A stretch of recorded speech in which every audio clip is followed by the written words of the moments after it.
Hello everyone, welcome to the Vedant Education channel and we are back for the class 12 science classes chemistry and as usual जो हमारा topic चल रहा था chapter electrochemistry हम उसकी बात कर रहे थे and today we are with the new topic which is calculation of cell potential EMF.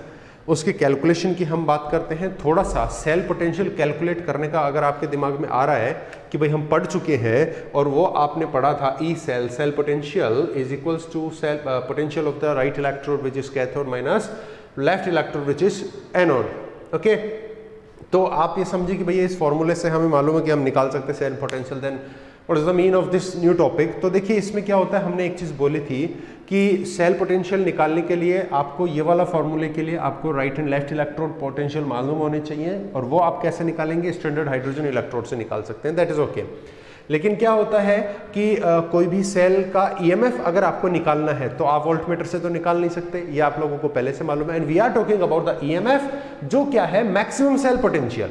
Cell potential किसी सेल का मैक्सिमम जो है ना वही तो ईएमएफ था। और वो कब आता है ईएमएफ बच्चों, जब cell is out of the load, cell पे कोई लोड ना हो, cell is out of the work, cell काम नहीं कर रहा है। और वोल्टमीटर को तो आपको सर्किट में जोड़ना पड़ेगा जब भी तो वो सेल पोटेंशियल दिखाएगा। और एक्चुअली वो क्या दिखाता है, potential difference of the electrode दिखाता है और लोड में दिखाएगा। और हमें चाहिए विदाउट लोड, उसी को हम ईएमएफ या मैक्सिमम सेल पोटेंशियल बोलेंगे।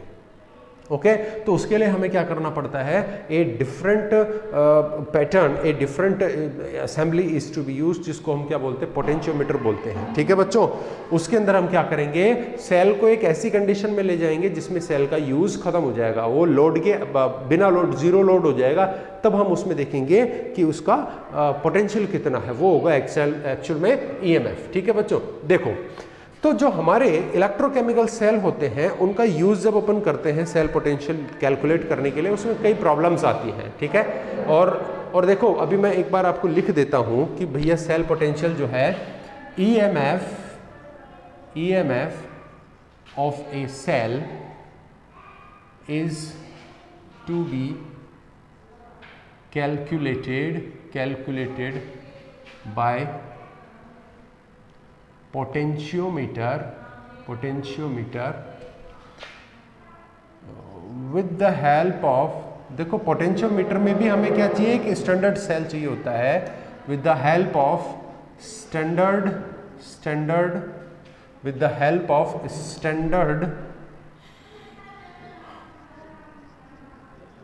Western cell. ठीक है बच्चों, स्टैंडर्ड वेस्टर्न सेल से हमें ये यूज़ करना होता है इसमें। ठीक है ना, देखो general electrochemical cell have many disadvantages to not to be used in potentiometer as. अब उसमें क्या क्या वो प्रॉब्लम्स हैं जिसकी वजह से एक सिंपल इलेक्ट्रोकेमिकल सेल को, जनरल सेल को हम उस पोटेंशियोमीटर में यूज नहीं कर सकते हैं, वो चीज़ अब हम देखेंगे। इसमें क्यों हम अपने को जरूरी है कि हम उसमें स्टैंडर्ड वेस्टर्न सेल ही यूज करें, why it is so necessary. तो देखो बच्चों, क्योंकि दो तीन चीज़ें हैं। पहली चीज़ क्या होती है कि जो आपका इलेक्ट्रोकेमिकल सेल है, ठीक है, जो आपका इलेक्ट्रोकेमिकल सेल है, वो सेल का जो कॉन्सेंट्रेशन है वो आपका कंटिन्यूअस नहीं रहता है। ठीक है, मतलब मेंटेन्ड नहीं रहता है, चेंज होता रहता है। देखिए जो आपका इलेक्ट्रोकेमिकल सेल है उसकी अगर आप बात करेंगे, देखिए द इलेक्ट्रोकेमिकल सेल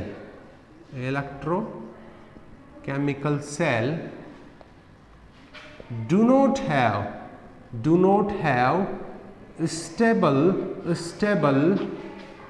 वोल्टेज। ठीक है ना बच्चों, इसका जो वोल्टेज आउटपुट है वो स्टेबल नहीं होता है due to change in concentration. तो हमें क्या चाहिए कि बच्चों जो आपका डेनियल सेल मान लीजिए, कोई भी इलेक्ट्रोकेमिकल सेल मान लीजिए जिसको आप यूज़ कर रहे हैं, उसका हमें एक कंटिन्यूअस और स्टेबल वोल्टेज चाहिए, जो उसमें कंसंट्रेशन चेंज के साथ में चेंज हो जाता है, वो नहीं मिल सकता है। ये प्रॉब्लम है कि हम इसको पोटेंशियोमीटर में यूज़ नहीं कर सकते हैं। दूसरी बात देखिए कि ये क्या होते हैं, दीज आर कौन ये जो इलेक्ट्रोकेमिकल सेल है, these are very less reversible. देखो बच्चों, रिवर्सिबल होते तो हैं लेकिन बहुत कम होते हैं रिवर्सिबल, तो वो होने चाहिए। और लास्टली हमें क्या देखना है, एक होता है हमारे पास में टेम्परेचर का फैक्टर होता है जो इन सेलों में बहुत ज़्यादा होता है। these cells have very high temperature factor, ठीक है। so we need to use standard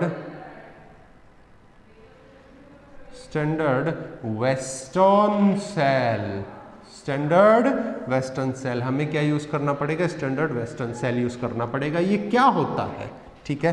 देखिए बच्चों, असेंबली क्या है इसकी, it have H shaped tube with cadmium Hg amalgam, है ना बच्चों, amalgam, cadmium Hg amalgam as anode and Hg mercury as cathode with CdSO4 8/3H2O electrolyte, है ना। इसमें क्या क्या होता है, एनोड के लिए हम यूज करते हैं उसमें कैडमियम और मरकरी का इलेक्ट्रोलाइट यूज करते हैं, है ना। और उसके बाद में कैथोड में क्या करते हैं, हम मरकरी यूज करते हैं। और उसके अलावा CdSO4 का क्या कर लेते हैं, हम उसके अंदर काम में लेते हैं, क्या काम में लेते हैं, इलेक्ट्रोलाइट काम में लेते हैं। क्योंकि मैंने आपको बोला है कि कोई भी सेल विदाउट द इलेक्ट्रोलाइट काम नहीं करता है बच्चों, ठीक है। तो अब हम इसका डायग्राम बनाते हैं कि भाई ये सेल दिखता कैसा है। Let us talk about the diagram of this cell, और फिर इसके जो एडवांटेजेस हैं, जो डिसएडवांटेजेस आपने यहाँ पे देखे इस इलेक्ट्रोकेमिकल सेल के, उनके सामने क्या है, इस स्टैंडर्ड वेस्टर्न सेल में क्या होंगे, एडवांटेज होंगे, तभी तो हम इसको यूज कर रहे हैं, ठीक है ना। देखो इसका डायग्राम देखिए कैसा होता है, डायग्राम देखिए, फिर हम इसमें रिएक्शंस देखेंगे, इसके एडवांटेजेस देखेंगे। हमने बोला कि ये क्या है, एक एच शेप्ड ट्यूब है, it is A H shaped tube,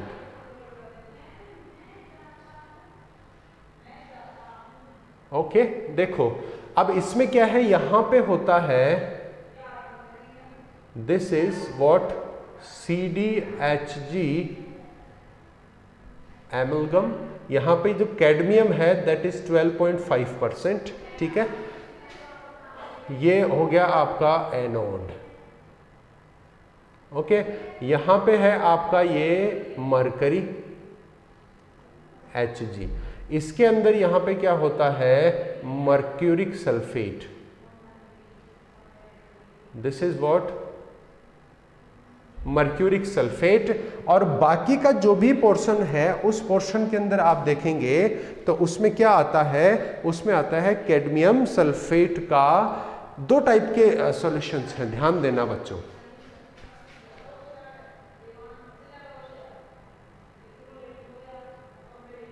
यहां क्या है, कैडमियम सल्फेट का 8/3H2O, इसका मतलब इसकी कंसंट्रेशन थोड़ी कम है।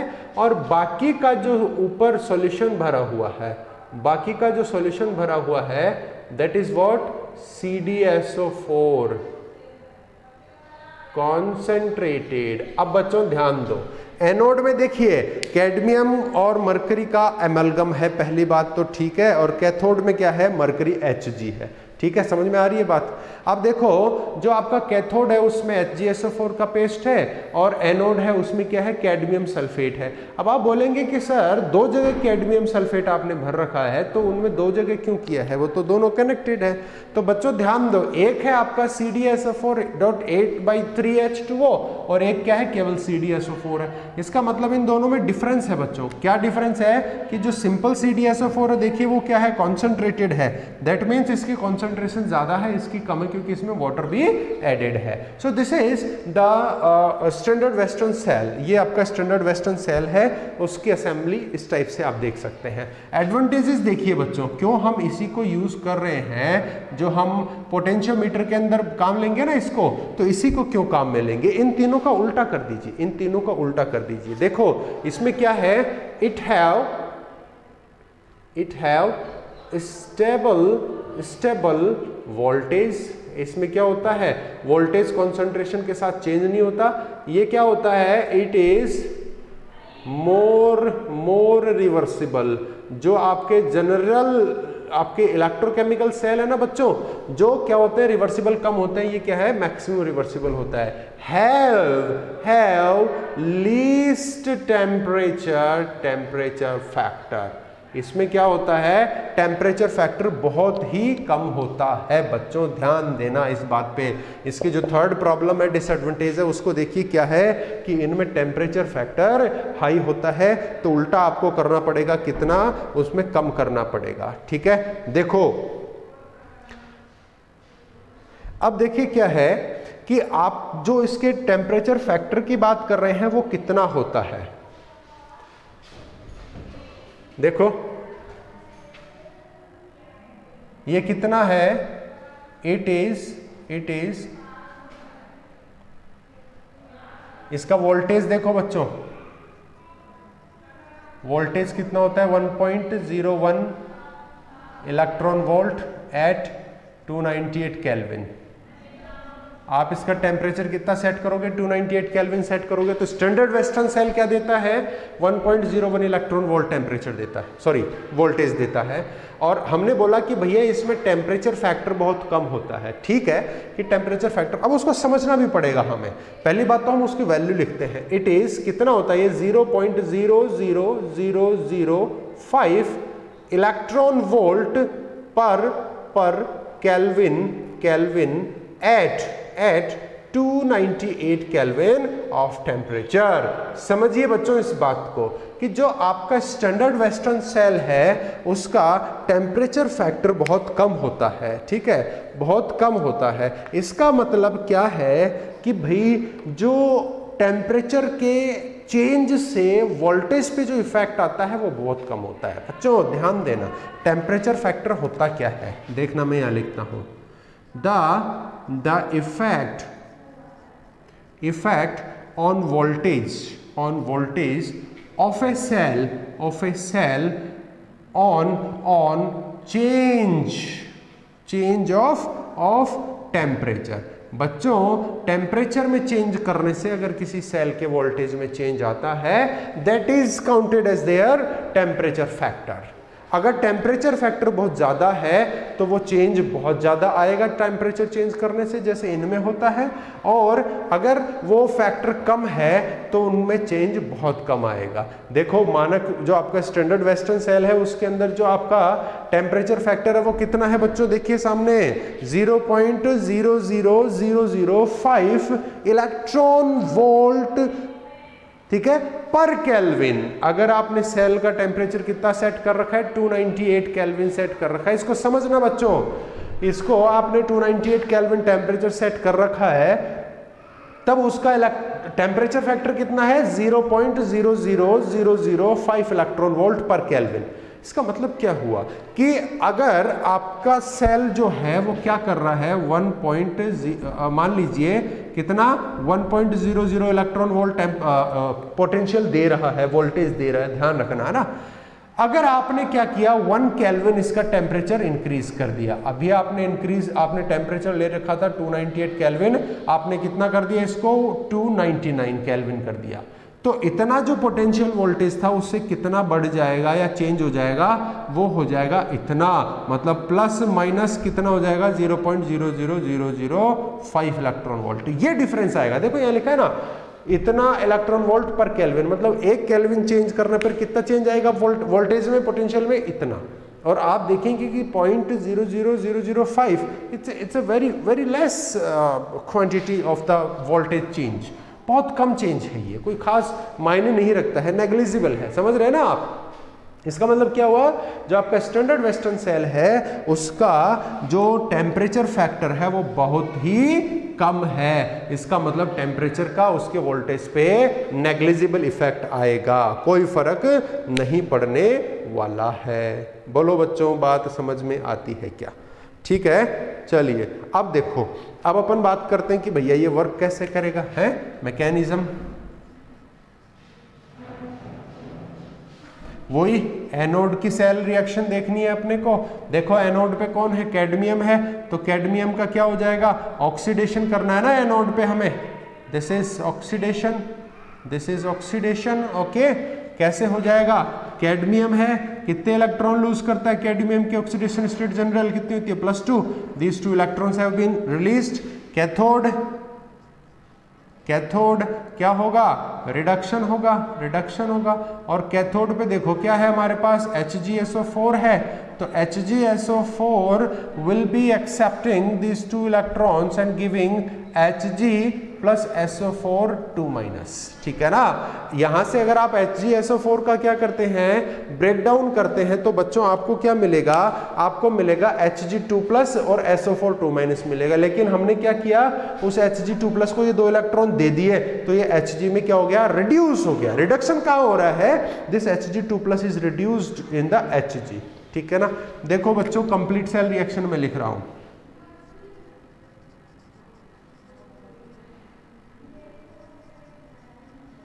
Complete cell reaction. देखो इसके लेफ्ट साइड को ऐड कर दो, कैडमियम लिया था एक हमने, एक क्या ले लिया, HgSO4 ले लिया, और लेफ्ट साइड में क्या है, इधर 2 इलेक्ट्रॉन है, राइट साइड में 2 इलेक्ट्रॉन है, कैंसिल हो जाएंगे, मैं पहले से ही नहीं लिख रहा हूं।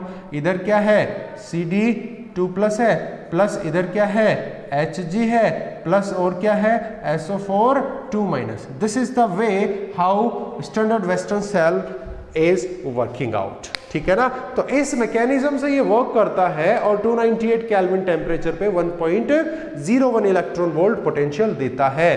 अब हमें क्या करना है, हमने ये सब क्यों पढ़ा है, हमने पोटेंशियोमीटर यूज करना है ईएमएफ कैलकुलेट करने के लिए, क्योंकि ईएमएफ को आप वोल्टमीटर से पता नहीं कर सकते हैं, क्योंकि वोल्टमीटर क्या करता है, एक क्लोज सर्किट में काम करता है, जब सेल वर्क कर रहा हो तब काम करता है, लेकिन ईएमएफ कब निकाला जाता है, जब सेल वर्क नहीं कर रहा हो। सो वी यूज पोटेंशियोमीटर, और पोटेंशियोमीटर में एक आपको स्टैंडर्ड सेल यूज करना होता है, जो हम क्या करते हैं, स्टैंडर्ड वेस्टर्न सेल यूज करते हैं, जो हमने पढ़ा। यहाँ पे क्यों नहीं कोई दूसरा इलेक्ट्रोकेमिकल सेल यूज कर सकते, because it have many disadvantages. In among these disadvantages we are having 3 disadvantages जो इस तरीके से हैं, और इनके एडवांटेज किस में आ जाते हैं, आपके वेस्टर्न सेल में आ जाते हैं। तो ये हो गया आपका वेस्टर्न सेल। अब हम इस वेस्टर्न सेल को यूज करेंगे पोटेंशियोमीटर में, और हम क्या करेंगे, चेक करेंगे कि भैया किसी भी सेल का हम क्या कर सकते हैं, वो पोटेंशियल कैसे निकाल सकते हैं, ठीक है। तो देखो अब यूज ऑफ पोटेंशियोमीटर करेंगे हम, ठीक है ना।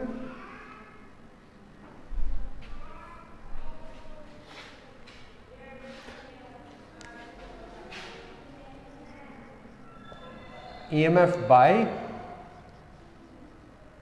potentiometer using Western cell, ठीक है बच्चों। अब हम क्या करेंगे, इसमें पोटेंशियोमीटर यूज करेंगे, और पोटेंशियोमीटर यूज करके हम इस सेल का ईएमएफ पता करेंगे। अब देखो पोटेंशियोमीटर क्या चीज है, ये बला क्या है, पहली बात ये किस प्रिंसिपल पे काम करता है ये हम देखेंगे। देखो पोटेंशियोमीटर आप फिजिक्स की लैब में भी देख सकते हैं, वहां पे भी आपको देखने को मिलेगा, प्रैक्टिकल्स जब आप करेंगे तब आपको देखने को मिलेगा। तो अब हम बात करते हैं कि भैया ये क्या चीज है।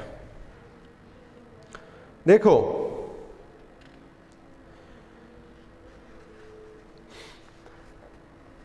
पोटेंशियोमीटर में होता क्या है, आपको कुछ भी नहीं है, एक हाई रेजिस्टेंस का एक वायर लिया जाता है उसके अंदर, ठीक है ना। तो उसकी अपन इसमें बात करेंगे और कैसे यूज होता है वो देखिए। पहले तो मैं लिखता हूं प्रिंसिपल,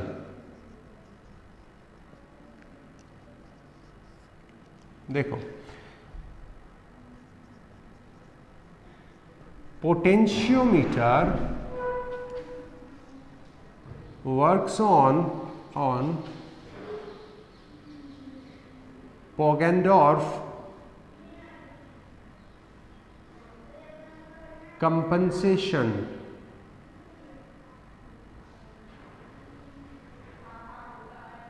प्रिंसिपल, ठीक है। किस पे वर्क करता है?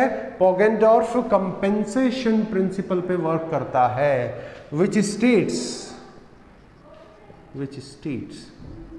that if a electrochemical cell is connected to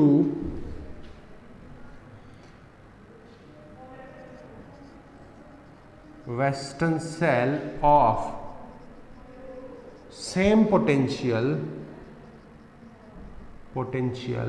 then the flow of current is stopped. तो जो पोटेंशियल फ्लो होना चाहिए वो क्या होता है? रुक जाता है। मतलब कि आपने क्या किया, यहाँ पे प्लस माइनस आपने लगा दिया, क्या आपने लगा दिया? इलेक्ट्रोकेमिकल सेल जो आपको, जिसका ईएमएफ आपको पता करना है, और यहाँ क्या लगा दिया आपने? क्या लगा दिया है आपने? लगा दिया है वेस्टर्न सेल। तो इनको कनेक्ट करने पर क्या होगा? आपको फ्लो ऑफ करंट देखने को नहीं मिलेगा। अगर फ्लो ऑफ करंट देखने को नहीं मिलता है, इसका मतलब क्या हो गया कि इसका तो हमें पोटेंशियल मालूम है ही है, किसका? वेस्टर्न सेल का। और अगर किसी भी सेल को लगाने से, इस वेस्टर्न सेल के साथ लगाने से करंट पास नहीं हो रहा है, इसका मतलब इन दोनों सेलों की ताकत क्या है? बराबर है। दोनों सेल की ताकत क्या है? बराबर हो गई ना। और सेल की ताकत बराबर हो गई तो इसकी ताकत हमें तो नोन है ना, वेस्टर्न सेल की ताकत तो हमें नोन है, तो इसका पोटेंशियल जितना होगा उतना ही पोटेंशियल किसका होगा? अननोन सेल का होगा। अब हम बोलेंगे कि सर इतना सब कुछ तामझाम करने की क्या आवश्यकता थी, ये काम तो वैसे ही कर सकते थे, ये पोगेंडॉर्फ एंड वेस्टर्न सेल और ये सब, ये क्यों है? तो बच्चों ये इसलिए है क्योंकि आप ध्यान दो कि जैसे ही आपने इस अननोन सेल को क्या किया, इस वेस्टर्न सेल से कनेक्ट किया बराबर पोटेंशियल के से, तो क्या होगा? इनका इलेक्ट्रॉन ट्रांसफर बंद हो जाएगा, इलेक्ट्रिसिटी ट्रांसफर बंद हो जाएगा। मतलब ये सेल क्या हो जाएगा? आउट ऑफ द लोड हो जाएगा कि नहीं होगा? हो जाएगा ना। अगर सेल में से करंट नहीं जा रहा है, इसका मतलब आउट ऑफ लोड हो गया। और आउट ऑफ लोड अगर आप पोटेंशियल चेक करते हैं तो उसी को तो ईएमएफ बोलते हैं। So this way we can go through the calculation of the EMF, ठीक है। तो ये हो गया आपका प्रिंसिपल जिसके थ्रू आउट कौन वर्क करता है? पोटेंशियोमीटर काम करता है, ठीक है। मैं इनको हटा रहा हूं। अब देखो पोटेंशियोमीटर क्या चीज है। एक आप ये कह सकते हैं कि भैया 1 मीटर वायर जो है, हाई रेजिस्टेंस का 1 मीटर वायर है, उसका एक असेंबली होती है, ठीक है, जिसके ऊपर इलेक्ट्रोकेमिकल सेल जो है उसका पोटेंशियल ड्रॉप होता है या डिस्ट्रीब्यूट होता है। देखो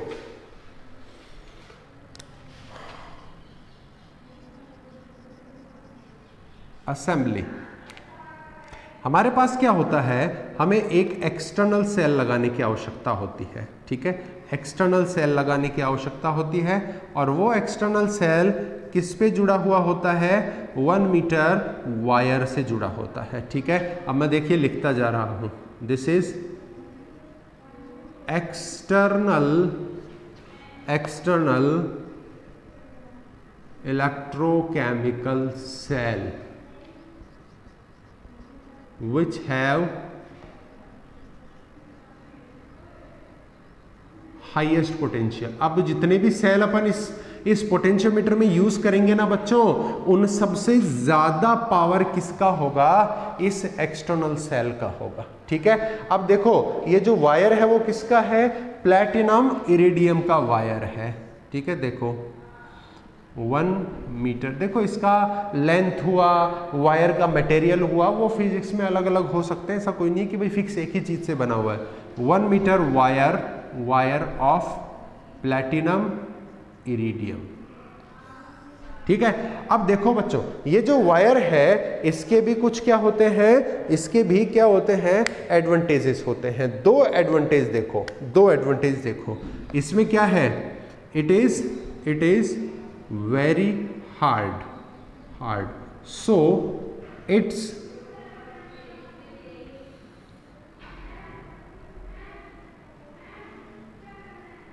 cross section area will be stable. ठीक है, देखो इस पे यूज जब अपन करते हैं ना तो हमें जॉकी लेनी पड़ती है, एक स्टिक लेनी पड़ती है, उस स्टिक को इस पे बार बार रगड़ा जाता है, यूज किया जाता है, चलाया जाता है।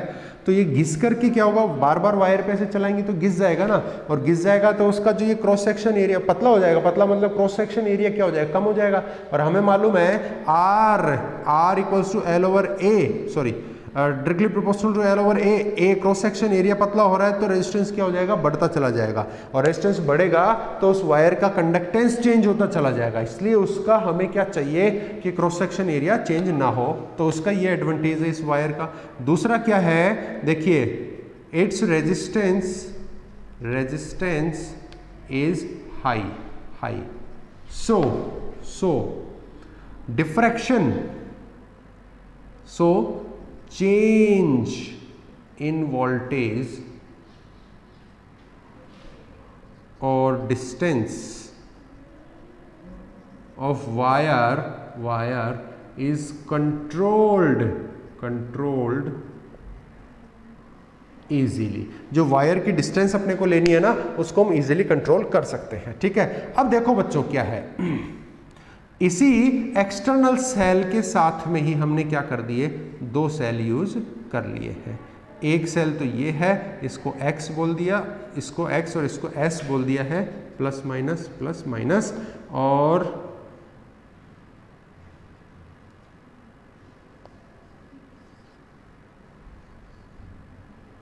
ठीक है ना। अब ये हमारे पास असेंबली है। देखो बच्चों ध्यान से देखना, बहुत ही प्यारे बच्चे हो, बहुत ही ध्यान से देख सकते हो, है ना, कोई प्रॉब्लम नहीं है। तो देखो क्या होता है कि ये क्या है, S क्या है, S है स्टैंडर्ड वेस्टर्न सेल। क्यों बच्चों, पढ़ा ना हमने, स्टैंडर्ड वेस्टर्न सेल। यो X क्या है, अननोन इलेक्ट्रोकेमिकल सेल, जिसका हमें क्या करना है, पोटेंशियल पता करना है। अब आप बोलेंगे कि सर दो इलेक्ट्रोकेमिकल सेल यूज कर लिए, एक तो बाहर एक्सटर्नल है, एक ये अननोन काम में ले लिया, तो सर ये तो पंगा है, ऐसे क्या कर रहे हो, हमें कंफ्यूज क्यों कर रहे हो। बच्चों कंफ्यूज नहीं होना है, ये जो एक्सटर्नल है उसके पोटेंशियल से हमें खास मतलब नहीं है, कितना है क्यों है हमें मालूम नहीं है, लेकिन इतना ध्यान रखना है कि आपका अननोन सेल और जो वेस्टर्न सेल है इन दोनों से ज्यादा पोटेंशियल इसका होना चाहिए, बस, बाकी इतना और ज्यादा कोई खास इसका काम नहीं है। यहाँ इसका पोटेंशियल हमें कैलकुलेट करना है और इसका मालूम है क्योंकि स्टैंडर्ड हमने लिया है 1.01 इलेक्ट्रॉन वोल्ट होता है। ठीक है, अब देखो बच्चों क्या है, here the potential of external cell is dropped equally on resistance wire। जो आपने देखो बच्चों यहां पे ध्यान देना कि ये वाला सेल है ना, यही इस वायर से कनेक्टेड है, ये दोनों सेल कनेक्टेड नहीं है। ठीक है, यो के है, यो है जॉकी क्या होती है, ऐसे एक स्टिक होती है बच्चों, तार लगा हुआ है इससे, ये देखिए तार लगा हुआ है, और उसको इस पे चलाते हैं, उससे इस वोल्ट गैल्वेनोमीटर में क्या आते हैं, डिफ्लेक्शन आते हैं। जी क्या है, गैल्वेनोमीटर, ये क्या बताता है, flow of current, check flow of current and there direction, उसका डायरेक्शन चेक करेगा, और क्या चेक करेगा, उसका करंट का फ्लो चेक करेगा। ठीक है, देखो एक्सटर्नल सेल जो है उसका पावर जो है, वोल्टेज जो है वो कहाँ है, इस तार पे ही है ना, बाकी ये दोनों तो कनेक्टेड ही नहीं है ना इससे, ये तो दूर है। ठीक है, अब हम क्या करते हैं, अब हम क्या करते हैं कि देखो इसमें मैं पहले आपको समझा दूं करना क्या है। गैल्वेनोमीटर क्या बताएगा? गैल्वेनोमीटर क्या बताएगा? आपको डायरेक्शन ऑफ द करंट बता देगा। जैसे ही आप इस पे टच करोगे तो अगर करंट इधर से इधर जा रहा है तो ये क्या करेगा? इधर डिफ्लेक्शन देगा। करंट इधर से इधर आ रहा है तो ये इधर डिफ्लेक्शन देगा। और करंट कहीं पे भी नहीं जा रहा, ना तो उधर जा रहा है ना इधर आ रहा है, तो क्या करेगा? ये कोई डिफ्लेक्शन नहीं देगा। ठीक है, ये है आपकी ए से बी तक की डिस्टेंस है वायर की। क्या नाम है वायर का? A B.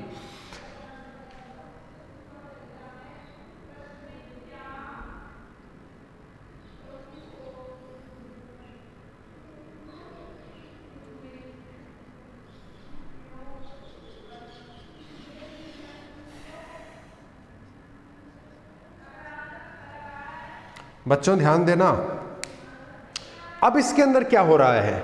सबसे पहले क्या करते हैं, ये तो कनेक्टेड है ना। अननोन सेल था, उसको वायर को गैल्वेनोमीटर से जोड़ा और जोड़ करके जो की होती है ऐसी स्टिक होती है, आप फिजिक्स लैब में भी देखोगे ऐसी स्टिक होती है, उससे जोड़ा और क्या करते हैं इस वायर पे चलाते हैं।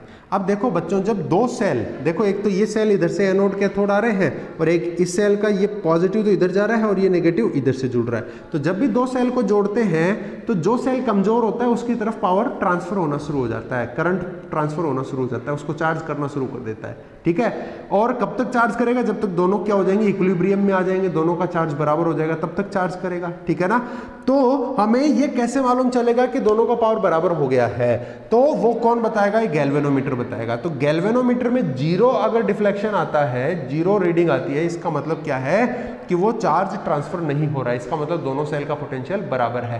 पोगेनडॉर्फ का जो प्रिंसिपल है वो यही तो कहता है कि दोनों का अगर पावर बराबर हो जाएगा ना तो उनमें चार्ज ट्रांसफर बंद हो जाएगा। और वो कैसे मालूम चलेगा कि चार्ज ट्रांसफर बंद हो गया? इस गैल्वेनोमीटर से। अब देखो इसके ऊपर आप देखोगे, यहां पे देखो कि अगर मैं ये कहता हूं कि बच्चों ये वाला सेल है, इसका पावर यहां आ गया और इसका पावर यहां गया, इसका ये वाला इधर आ गया और ये वाला इधर आ गया, दोनों आपस में जुड़ गए, तो यहां क्या है? रेजिस्टेंस है। मैंने क्या किया कि इस जोकी को यहां पे टच किया, ठीक है, यहां पे टच किया तो ये ऐसे आकर के इस वाले सेल से कनेक्ट हो गया और ये वाला किधर से? इधर से आया और जोकी यहां पे फिर ऐसे कनेक्ट होगा।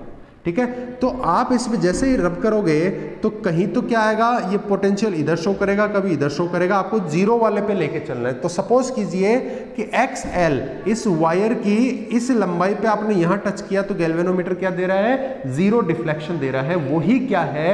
वायर की वो लेंथ है जिस पर एक्सटर्नल सेल का पोटेंशियल इस अननोन सेल के बराबर हो जाएगा। तो XL तो क्या हो गया? इस अननोन सेल और एक्सटर्नल सेल के बराबर पोटेंशियल का वायर लेंथ हो गया। और अगर आप इसको हटा दो, पहले XL ले लिया, फिर वोल्टमीटर, इसको गैल्वेनोमीटर को कहां लगाया? इस स्टैंडर्ड सेल के वायर में लगाया और फिर से जोकी को चलाया, उसकी लेंथ कितनी आ गई? ये XS आ गई। समझ में आ रही है क्या बात बच्चों? समझ में आ रही है? तो देखो मैंने क्या किया,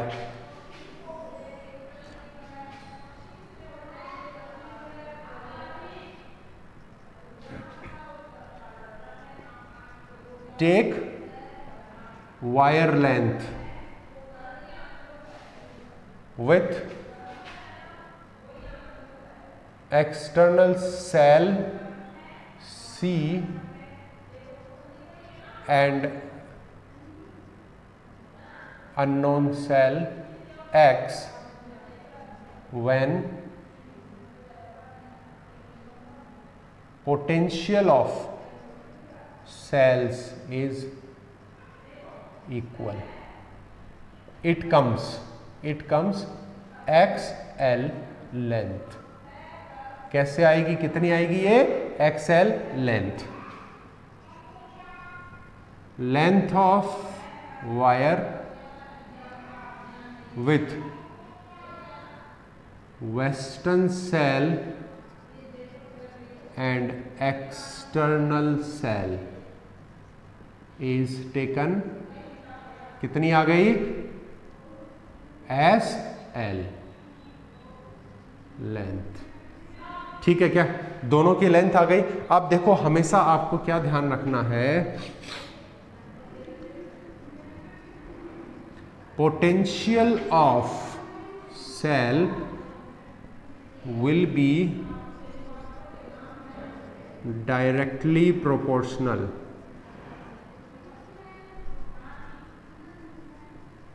टू द वायर लेंथ। ठीक है, इसका मतलब E X is directly proportional to E L और E S is directly proportional to E S. तो देखो ई एक्स तो क्या है, potential of X cell. X cell कौन सा है बच्चों, एक्स सेल कौन सा है, अननोन है ना,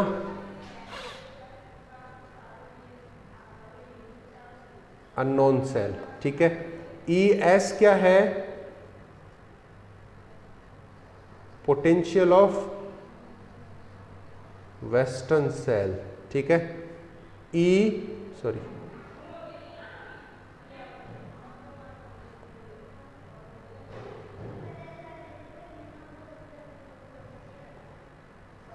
ये ई एल क्या है बच्चों, ई एल क्या है, सॉरी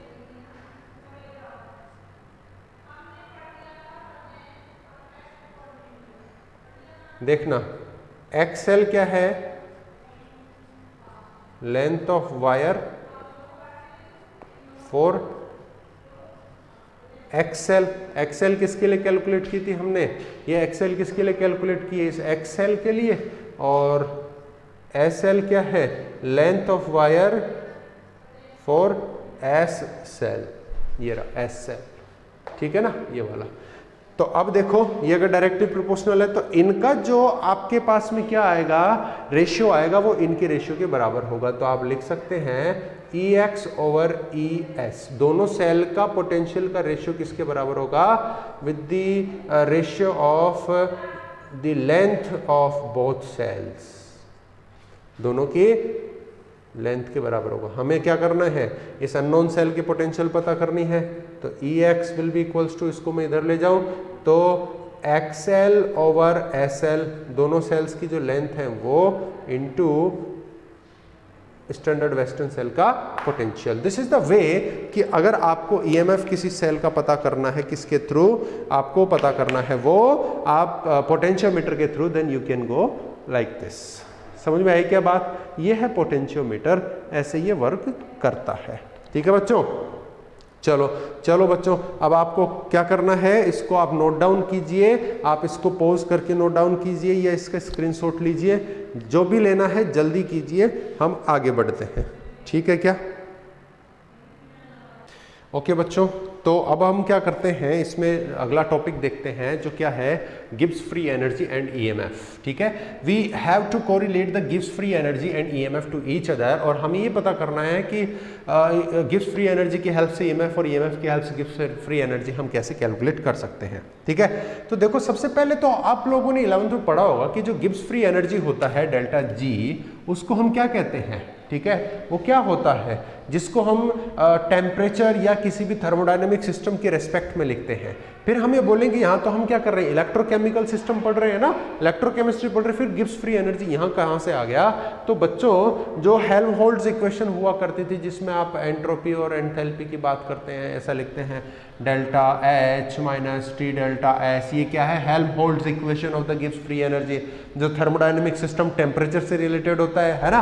और अगर आप इसको इलेक्ट्रोकेमिस्ट्री से रिलेट करेंगे तो उसका नया इक्वेशन बनेगा, वो कैसे जनरेट हो रहा है उसी के बारे में हमने बात करनी है, और उसके कोरिलेशन में क्या आ जाएगा, पोटेंशियल ऑफ द सेल आ जाएगा। ठीक है बच्चों, देखो अब हम बात करते हैं कि भाई गिब्स फ्री एनर्जी से पहले ये बोलें कि भैया इलेक्ट्रोकेमिस्ट्री या जो सेल है, इलेक्ट्रोकेमिकल प्रोसेस जो हो रहे हैं वो कैसे एक गिब्स फ्री थर्मोडायनेमिक प्रोसेस है। देखिए ए सेल करता क्या है, changes the electrical and chemical energy into each other। ठीक है, each other। ठीक है ना। तो एनर्जी का फॉर्म चेंज हो रहा है बच्चों, ध्यान देना। थर्मोडायनेमिक्स क्या था? फॉर्म ऑफ एनर्जी चेंज और फ्लो ऑफ एनर्जी, ठीक है, कंजर्वेशन ऑफ एनर्जी, ये सब चीजें जो थी वो हम किस में पढ़ते हैं? थर्मोडायनेमिक्स में पढ़ते हैं। सो सेल भी क्या कर रहा है? एक्चुअली एनर्जी की फॉर्म को ही तो चेंज कर रहा है। That's why cell must also be a thermodynamic process. So the cell is also a thermodynamic process due to change of forms of energy की फॉर्म्स को चेंज कर रहा है, इसीलिए ये क्या है? ये भी एक थर्मोडायनेमिक प्रोसेस है। ठीक है, देखो, work done of a cell is equal to the multiple या product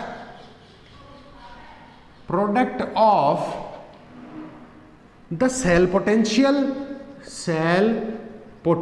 भैया आपको अगर निकालना है क्या? सेल का टोटल वर्क निकालना है तो क्या होगा कि वो किसके बराबर है? किसके बराबर है? Product of cell potential and किसका प्रोडक्ट? सेल पोटेंशियल को किससे मल्टीप्लाई करनी है? द चार्ज पास, जो चार्ज पास हो रहा है वो और उस सेल का जो पोटेंशियल है, उन दोनों के क्या होगा? प्रोडक्ट के बराबर होगा। ठीक है, तो अब आप देखेंगे वर्क W क्या है? अगर आपको बोला जाए भैया कितना चार्ज पास हो रहा है? 1 फेराडे, ठीक है, मतलब 1 मोल इलेक्ट्रॉन्स का चार्ज, और कोई जरूरी थोड़ी है कि किसी सेल में 1 मोल इलेक्ट्रॉन ही चार्ज पास हो रहा हो। कितना हो सकते हैं? n मोल इलेक्ट्रॉन्स चार्ज पास हो सकता है, मल्टीप्लाई विद 1 फेराडे, तो ये तो क्या हो गया? टोटल चार्ज है ना। n क्या है? मोल ऑफ इलेक्ट्रॉन्स, ये क्या है? फेराडे इनटू E, ये क्या हो गया आपका? सेल पोटेंशियल या EMF और EMF। ठीक है, n क्या है? नंबर ऑफ इलेक्ट्रॉन, और ये क्या हो जाएगा आपका? फेराडे। इसको आप नंबर ऑफ इलेक्ट्रॉन की जगह क्या लिख सकते हैं? Number of mole of electrons. ठीक है ना, ये हो गया आपका वर्क डन। देखिए, सेल काम करता है on Gibbs energy consumption. Gibbs energy consumption, कोई भी सेल कैसे काम करता है? वो उसके गिब्स फ्री एनर्जी के कंजप्शन से काम करता है। That means work must be equals to Gibbs free energy. ठीक है ना बच्चों, समझ में आ रही है बात? Gibbs free energy which is delta G. क्या होती है Gibbs free energy? Delta G होता है ना, तो W must be equals to delta G. ठीक है, तो यहां ध्यान देना, द सेल कौन सा? इलेक्ट्रोकेमिकल, इलेक्ट्रोलाइटिक सेल की बात नहीं कर रहा हूं मैं, it is for electrochemical cell, है ना। देखो, द सेल इज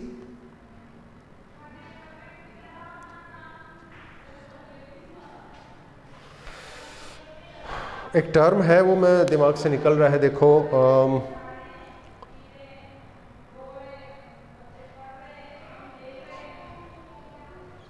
एक मिनट होल्ड कीजिए, टर्म है वो मेरे दिमाग से निकल रहा है। देखिए, सेल जो है, इलेक्ट्रोकेमिकल सेल क्या होते हैं? अपने आप काम करते हैं। ठीक है ना, उसमें कोई भी एक्सटर्नल करंट की हमें जरूरत नहीं पड़ती, एक्सटर्नल फोर्स की या एनर्जी की जरूरत नहीं पड़ती।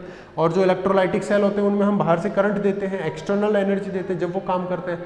तो बिना किसी एनर्जी के दिए कोई सिस्टम काम करता है, उसको क्या कहते हैं?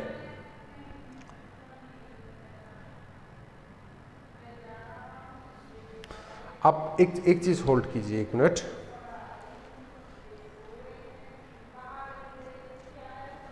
मैं यहां लिख देता हूं, द सेल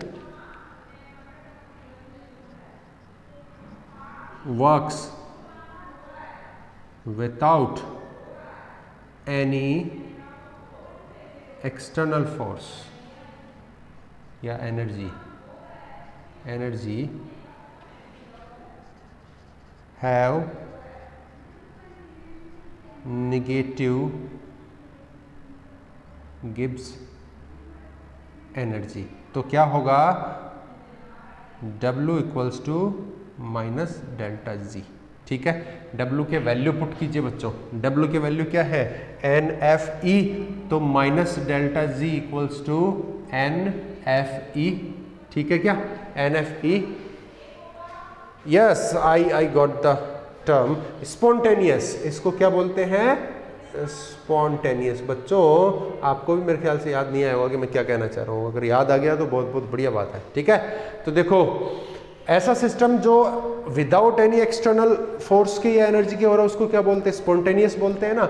और स्पॉन्टेनियस में क्या होती है गिब्स फ्री एनर्जी नेगेटिव आती है, क्योंकि कहां से वो काम करेगा उसकी गिब्स फ्री एनर्जी को कंज्यूम करेगा, और गिब्स फ्री एनर्जी को कंज्यूम करेगा तो फाइनल कम हो जाएगी, और फाइनल माइनस इनिशियल करेंगे तो फाइनल कम होगी ना, तो कम में से ज्यादा को माइनस करेंगे तो फाइनल डेल्टा जी क्या आ जाएगा, डेल्टा जी क्या आ जाएगा नेगेटिव आ जाएगा ना। तो डेल्टा जी नेगेटिव रहेगा किसके लिए स्पॉन्टेनियस प्रोसेस के लिए, और हमें मालूम है इलेक्ट्रोकेमिकल सेल स्पॉन्टेनियस होता है, इसलिए मैंने क्या लिख दिया W equals to minus delta G, और W का वैल्यू डेल्टा जी में रख दिया है। मैं इस माइनस को क्या कर दूं इधर ले जा सकता हूं, क्योंकि दोनों तरफ माइनस से मल्टीप्लाई कर दिया।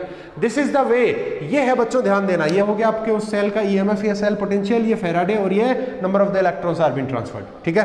अब आप इस फॉर्मूले से ये बता सकते हैं कि भैया जो आपको सेल का एग्जाम्पल दिया है इज दैट कंपैटिबल और नॉट, वो काम करेगा या नहीं करेगा। ध्यान देना बच्चों, delta G equals to negative means cell works, मतलब फॉरवर्ड है, फॉरवर्ड मतलब स्पॉन्टेनियस, ठीक है। अगर डेल्टा जी पॉजिटिव आ गया मीन्स सेल नो वर्क,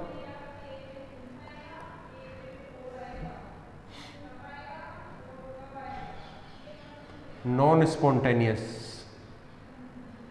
मतलब उस सेल को काम कराने के लिए आपको क्या करना पड़ेगा बाहर से एनर्जी देनी पड़ेगी, और जीरो आ गया इसका मतलब क्या है इक्विलिब्रियम,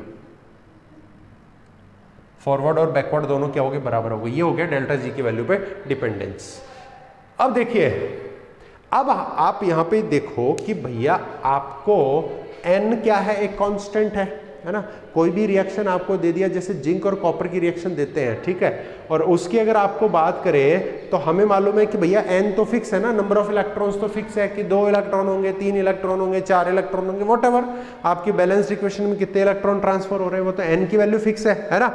और आप अगर देखेंगे f फैराडे भी क्या होता है 96487 वैल्यू फिक्स होती है, जिसको आप 96500 लिखते हैं, ठीक है ना। तो केवल और केवल वेरिएबल क्या है आपके पास E है ना, जो पोटेंशियल है EMF है वही तो चेंज हो सकता है।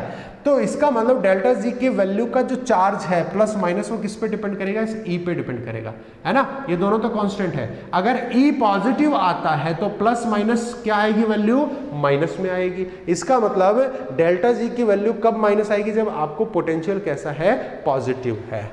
देखो एग्जाम्पल, मैं एग्जाम्पल लेता हूं, एग्जाम्पल आपको मैं एक रिएक्शन दे रहा हूं, ठीक है, और हम चेक करेंगे कि भैया वो रिएक्शन कंपैटिबल है या नहीं है। मैं उस सेल को लिख के देता हूं, मैंने आपको सेल लिखा, सेल इज जिंक से जिंक 2+ में कन्वर्ट हुआ है और Cu 2+ से Cu। बोलो कौन सा सेल है, डेनियल सेल है ना।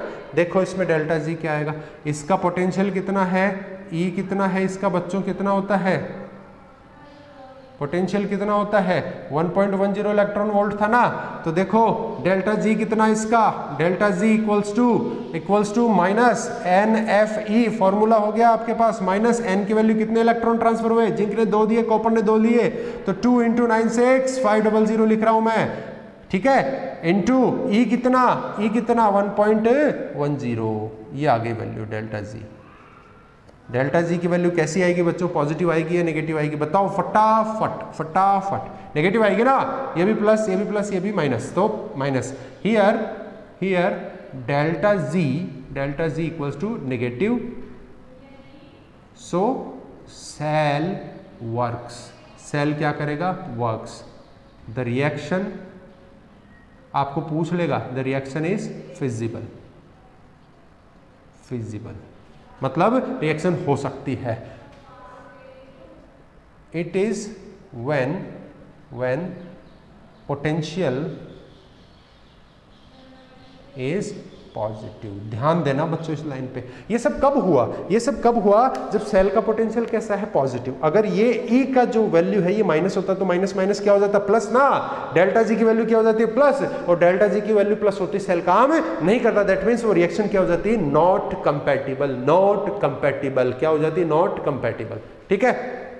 अब देखो, अब मैं इसका दूसरा एग्जांपल लेता हूं कि भैया आपने रिएक्शन को घुमा दिया। आपने रिएक्शन को क्या लिखा है? एग्जांपल सेल इज, सेल क्या है? Cu2+ का आपने ऑक्सीडेशन कर दिया। लो जी, ये हमने पंगा कर दिया, बहुत बड़ा पंगा ले लिया है हमने डेनियल सेल से। बच्चों ध्यान देना, लेफ्ट साइड में क्या होता है? एनोड होता है। एनोड होता है, यहाँ पे लेफ्ट साइड में क्या आ गया? कैथोड। और देखो बच्चों, आप जब ई सेल कर रहे थे तो ER माइनस आपको क्या करना होता था? EL पोटेंशियल निकालना होता था। यहाँ तो दे रखा है कितना पोटेंशियल है? 1.10। चला यहाँ चेक करते हैं अपन। लेफ्ट साइड में एनोड कौन हो गया? आपका कॉपर। और राइट साइड में कैथोड कौन हो गया? आपका जिंक। और जिंक का पोटेंशियल कितना होता है? -0.76 होता है। तो ER कितना हो गया? -0.76 माइनस ये वाला साइन। लेफ्ट में कौन आ गया? Anode, copper. कॉपर की वैल्यू कितनी होती है? 0.34। बताइए माइनस माइनस क्या होता है? माइनस ही रहता है ना। तो -1.10 इलेक्ट्रॉन वोल्ट। अगर आपने इस रिएक्शन को ऐसा लिख दिया है, कॉपर का ऑक्सीडेशन जिंक का रिडक्शन, तो उसका पोटेंशियल कितना आएगा? -1.10। लेकिन जिंक का ऑक्सीडेशन कॉपर का रिडक्शन है तो पोटेंशियल कैसा आ रहा था? 1.10, लेकिन पॉजिटिव। जो ही तो हमें चाहिए। जब भी तो क्या आ रहा है? डेल्टा जी क्या आ रहा है? नेगेटिव आ रहा है ना। अब देखो, अगर मैं कहता हूं कि भैया रिएक्शन ये है और ये रिएक्शन है, तो मुझे पोटेंशियल मालूम है कि उतना ही रहेगा 1.10, लेकिन साइन कैसा आ गया? देखो नेगेटिव। तो मैं यहां लिख देता हूं कि पोटेंशियल E क्या है? -1.10 इलेक्ट्रॉन वोल्ट। चलो बच्चों ध्यान दो, ये वाला लिखते हैं। डेल्टा Z equals to -NFE। N तो वही है ना, 2 इलेक्ट्रॉन एक्सचेंज हो रहे हैं, -2। F कितना है? 96500 इंटू E कितना है? -1.10 इलेक्ट्रॉन वोल्ट। जब भी भैया माइनस माइनस को मल्टीप्लाई करते हैं तो क्या आ जाता है? प्लस आ जाता है। तो ये वैल्यू क्या आ गई? प्लस की आ जाएगी। ठीक है, ठीक है ना, प्लस। तो डेल्टा Z इज क्या हो गया? पॉजिटिव। पॉजिटिव। और डेल्टा Z पॉजिटिव होता है, इसका मतलब no work done. Reaction is not feasible. भैया नॉट पॉसिबल। क्या समझ में आ रही है बात? अरे बच्चों समझ में आ रही है कि नहीं आ रही है? तो delta Z gives free energy से आप पता लगा सकते हैं कि भैया जो सेल आपको दिया हुआ वो काम करेगा कि नहीं करेगा। उसका पोटेंशियल NFE -NFE फॉर्मूले में रख के देखिए। डेल्टा Z नेगेटिव आ रहा है तो फिर ठीक है, रिएक्शन काम करेगी, सेल काम करेगा, होगी, रिएक्शन संभव है। और अगर वो नेगेटिव पॉजिटिव आ जाता है डेल्टा जी का वैल्यू, तो वो काम नहीं करेगा, संभव नहीं है। यही आपको इसमें करना है, यही चीज इसमें पूछी जाती है कि आपको रिएक्शन दे के पूछ लेगा कि भैया पॉसिबल है कि नहीं है ना। देखो दो चीजें हैं। एक चीज और तरीका है, एक शॉर्ट में तरीका है आपको पता लगाने का कि भैया आपको बोलेगा कि इन दोनों में से कौन सी रिएक्शन पॉसिबल, आप बोलेंगे ये वाली। क्यों? क्योंकि आपको मालूम है कि लेफ्ट साइड में कौन होता है? एनोड। मतलब इसमें एनोड कौन है? जिंक। इसमें कौन है? कॉपर। और एनोड पे क्या होता है हमेशा? ऑक्सीडेशन या रिडक्शन? ऑक्सीडेशन। ऑक्सीडेशन का मतलब क्या है? Lose of electron. और ऑक्सीडेशन किसका होता है? जिसका पोटेंशियल कम या ज्यादा? कम। इसका मतलब यहाँ पे जिंक का ऑक्सीडेशन हो रहा है क्योंकि लेफ्ट साइड एनोड है, यहाँ पे कॉपर का ऑक्सीडेशन हो रहा है क्योंकि ये लेफ्ट साइड एनोड है। अब यहाँ पे जिंक और कॉपर के सामने पोटेंशियल कम किसका है? जिंक का। और जिंक का यहाँ ऑक्सीडेशन हो रहा है, तो ये तो बात सही है। लेकिन यहाँ देखो, यहाँ तो कॉपर का पोटेंशियल 0.34 ज्यादा होता है किससे? जिंक से। और फिर भी हम कॉपर का जिसका ज्यादा है उसी का ऑक्सीडेशन कर रहे हैं। तो भैया ये तो होने वाली बात नहीं है।